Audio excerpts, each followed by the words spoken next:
आज मैं भारत के अंदर जो एक एजेंसी पिछले कई सालों से आतंक फैला रही है, एनफोर्समेंट डायरेक्टरेट और इनके अफसरों को सबूतों के साथ एक्सपोज करूंगा कि कैसे ईडी के अफसर क्रिमिनल कॉन्स्पिरेसी करते हैं केंद्र सरकार के साथ मिलके अलग अलग राजनेताओं को फंसाने की।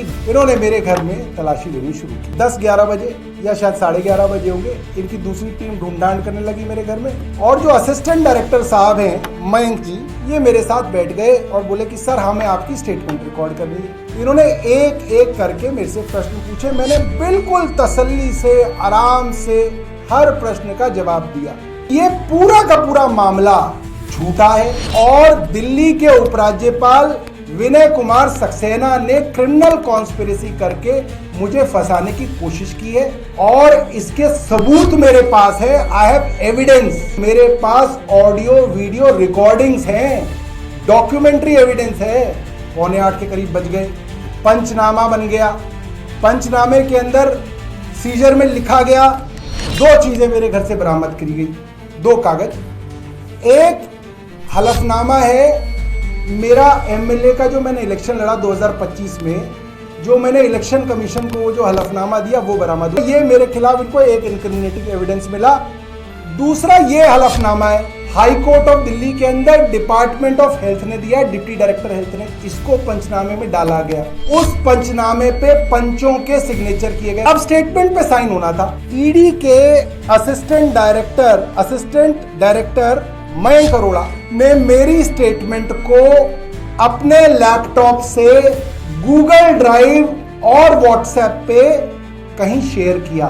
मयंक अरोड़ा के लैपटॉप में मेरे घर के वाईफाई से मेरी स्टेटमेंट बाहर शेयर की गई। ये भी फॉरेंसिक एविडेंस है।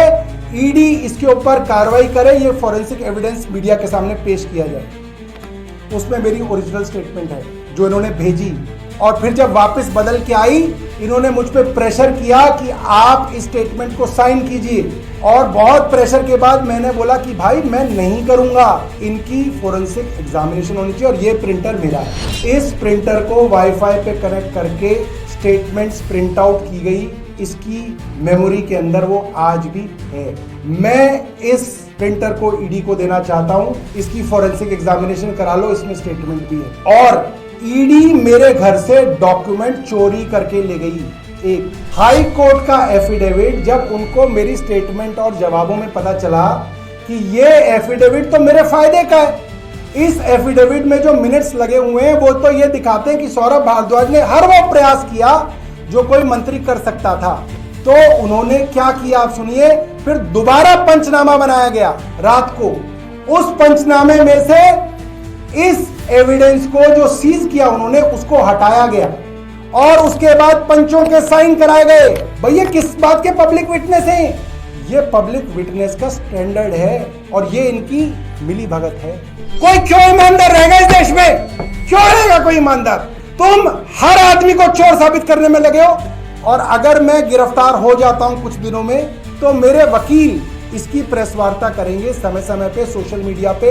इनके खिलाफ जो मेरे पास एविडेंस है, कैसे इन्होंने मेरे खिलाफ क्रिमिनल कॉन्स्पिरेसी की है। ऋषि भाई मेरे वकील होंगे, तो इनकी तरफ से मैसेज आएगा आपको और उसके अंदर हम इनको एक्सपोज करेंगे पूरी तरीके से, पूरी दुनिया के आगे एक्सपोज करेंगे कि क्या चला रखा है इन्होंने यहाँ पे देश में।